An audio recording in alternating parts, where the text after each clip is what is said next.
এখানে এই লোকটি গাড়িতে তার লাগানোর সঙ্গে তো গাড়ির সাইলেন্সার দিয়ে ডিম পড়তে শুরু হয়। শেখ সাহেব ওইদিকে দেখুন। এ রাজু, আমার গাড়ি কয়টা ডিম পেরেছে? ওস্তাদ 5টা ডিম পেরেছে। ঠিক আছে, আজকে এতটুকুই হবে, ডিমগুলো এখানে নিয়ে আয়। আরে এটা আবার কেমন জাদু? হ্যাঁ ভাইজান, বিষয়টা তো দেখতে হবে। ওস্তাদ একটা কথা বলবো? হ্যাঁ বল। আমি বুঝতেছি না আমাদের গাড়ি ডিম কিভাবে দিচ্ছে। আরে গাদা, 2 বছর হচ্ছে তুই আমার সাথে কাজ করিস, তবুও জানিস না আমি আমার বাইককে মডিফাই করেছি, এ ধোয়া না দিয়ে ডিম দেবে। এখন যা, এগুলা ভিজে নিয়ে আয়। ঠিক আছে ওস্তাদ। আরে ওই মিস্ত্রি। জি ভাইজান, এইদিকে শোনো। জি আসতাছি। এই যে মিস্ত্রি, আগে এটা বল, অন্য গাড়ির সাইলেন্সার দিয়ে ধোয়া বের হয় আর তোর বাইকের সাইলেন্সার দিয়ে ডিম কিভাবে বের হয়? এটা আমি বলতে পারবো না, এটা আমার দাদার গাড়ি ছিল।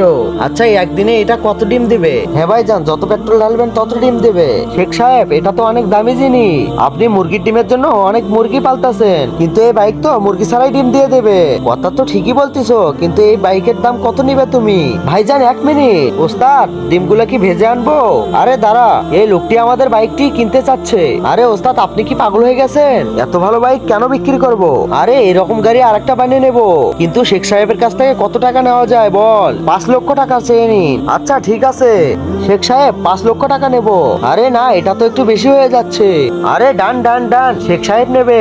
এরপর লোকটি তো তাদের কাছে বাইক দিয়ে চলে যায়। আরে চলো আমরা আমাদের বাসায় গিয়ে ডিম বের করব। তার আগে আল্লাহর এই ছবিটা দেখে যারা এড়িয়ে যাবে তাদের মনের আশা কখনো পূরণ হবে না। আর যারা আল্লাহর এই ছবিটাকে মন থেকে ভালোবেসে ভিডিওতে লাইক আর চ্যানেলটাকে সাবস্ক্রাইব করে কমেন্টে আল্লাহ লিখবে, তাদের সকল মনের আশা পূরণ হয়ে যাবে। শেখ সাহেব, হাতটি আরো নিচে রাখুন, নয়তো ডিম পরে ভেঙে যাবে। এই কথা বলেই তো লোকটি গাড়ি স্টার্ট দিতে থাকে। আরে অনেকক্ষণ ধরে তো হাত দিয়ে আছি, কিন্তু ডিম তো পড়তেছে না। শেখ সাহেব, ওই হারামখোর মনে হয় আমাদেরকে বোকা বানিয়েছে।